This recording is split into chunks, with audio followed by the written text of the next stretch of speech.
Pemirsa, satu persatu pihak terkait dengan kasus pembunuhan Vina dan Eki mengungkapkan cerita yang selama ini belum kita dengar. Ahmad Budi Permadi, seorang mantan rekan satu sel terpidana kasus pembunuhan Vina dan Eki, mengaku kerap mendapatkan curahan hati dari para terpidana kasus Vina dan Eki. Ya, para terpidana mengaku bukan pelaku pembunuhan Vina dan Eki.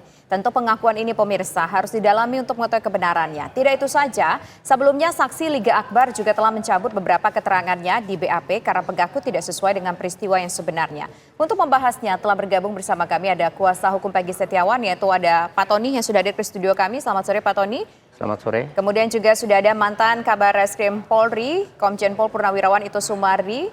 Selamat sore Pak Ito, dan juga ada kembali bergabung bersama kami pemirsa Ahmad Budi Permadi alias Abi yang tadi juga sudah sempat kita berbincang di awal ya Putri ya. Nah kemudian Mas Abi ini juga kita ketahui sebelumnya pemirsa kerap mendapatkan curahan hati dari salah satu terpidana yang bernama Sudirman dan mengaku bahwa Sudirman itu tidaklah terlibat, pengakuan dari Sudirman. Nah sekarang saya ingin menuju ke Pak Tony terlebih dahulu. Pak Tony, kalau kita lihat, kita dengar dari pengakuan Budi Permadi alias Abi tadi bahwa Sudirman dan yang lainnya tidak terlibat. Apakah mungkin Anda merasa bahwa klien Anda, Peggy, juga akan di posisi yang sama kalau memang pernyataan dari terpidana tersebut tidak benar? Ya baik, jadi kami dengar keterlibatan klien kami, Peggy Setiawan itu berdasarkan keterangan saksi AF dan saksi terpidana. Terpidananya ini siapa, tetapi pada konferensi pers Polda Jawa Barat saat itu ya, ada terpidana yang memang mengenal dari kecil Peggy Setiawan. Nah, kalau saya tanya ibunya Peggy Setiawan, siapa terpidana yang mengenal sejak kecil adalah Sudirman. Artinya, kalau memang benar Sudirman itu ya menyampaikan bahwa Peggy tidak terlibat, ya sudah kelar.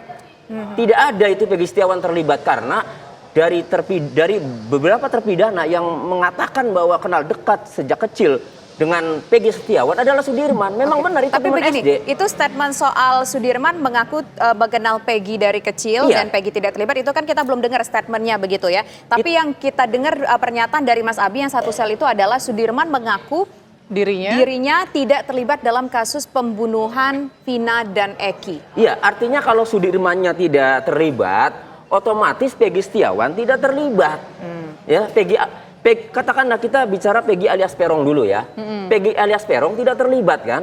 Kalau ya Sudirman itu mengatakan tidak terlibat. Nah sekarang kalau Peggy alias Peron diidentikan adalah Peggy Setiawan, berarti kalau Sudirman tidak terlibat, ya berarti Peggy Setiawan tidak terlibat.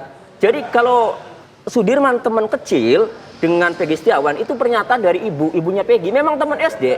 Dan Sudirman itu mohon maaf ya, agak mohon maaf ya, agak idiot. Nah, jadi kalau menyatakan tidak terlibat, ya bagus lah. Ini harus dibongkar, harus benar-benar diangkat itu memang Sudirman tidak terlibat. Saya dukung, nanti saya akan lakukan upaya-upaya ke penyidik nanti. Oke, baik. Saya langsung konfirmasi ke Mas Abi. Mas Abi, ini apakah Sudirman pernah bercerita soal dia memiliki teman kecil, misalnya Peggy Setiawan?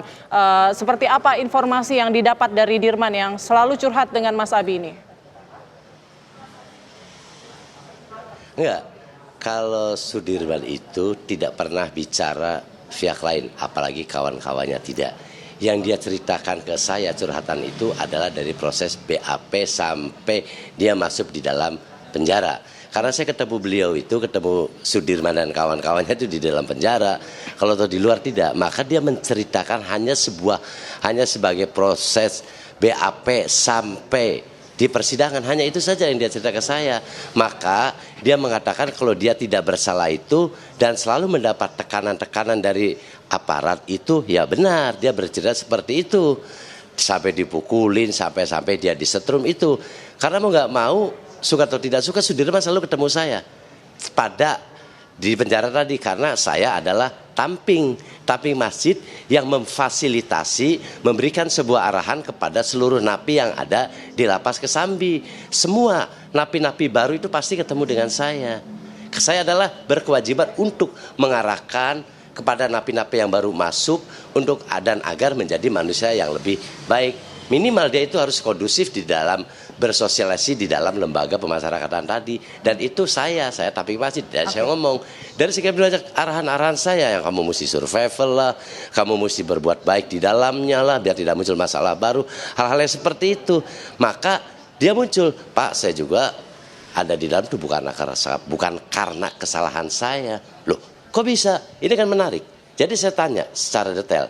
Nah kemudian dia bercerita dari proses awal kronologisnya dia ditangkap setelah dia pulang bekerja dengan kawan-kawannya tadi, kemudian sampai proses pem-BAP-an di Polres Kota Cirebon, sampai dia bawa ke Bandung pun adalah dia bercerita. Salah satunya yang dia kedepankan adalah ke saya itu cerita berkaitan dengan tindakan-tindakan yang dilakukan oleh aparat. Tidak lebih dari itu, dan dia tidak pernah menyebutkan nama-nama orang kawannya atau apanya, tidak. Dan saya sendiri dari ketujuh nama tadi akhirnya sama Sudirman karena dia itu menyendiri dan enak diajak ngobrol.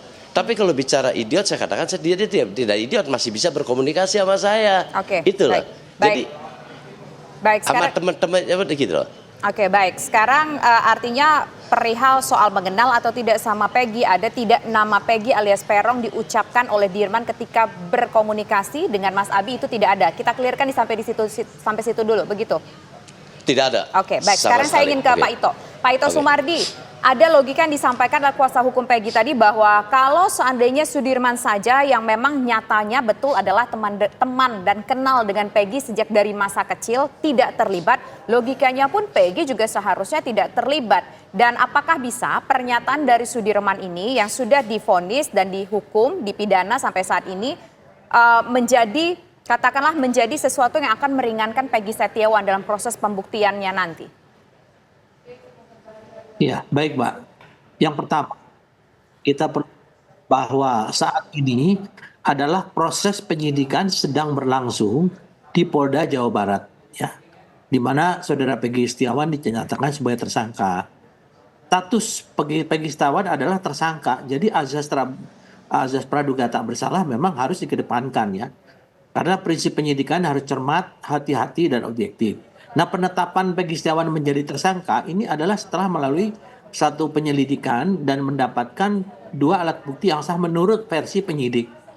Kemudian sekarang banyak saksi-saksi yang dihadirkan yang tentunya tujuannya adalah untuk meringankan Peggy Setiawan. Dan ini pasti akan didalami oleh para penyidik untuk meyakinkan penyidik apakah betul saksi-saksi itu keterangannya bernilai untuk dapat mendukung alibi saudara Peggy Setiawan. Penyidik juga dapat memutuskan apabila status Peggy Setiawan ini didukung oleh keterangan-keterangan mereka meyakinkan bahwa penyidik bahwa itu benar, tentunya ya penyidik akan menghentikan penyidikan ini. Tapi kalau tidak, tentunya penyidik akan meneruskan dengan petunjuk dari jaksa. Jadi kita di sini jangan tidak main logika ya Mbak ya. Logika itu bisa disampaikan nanti kalau kasus ini bisa masuk ke pengadilan.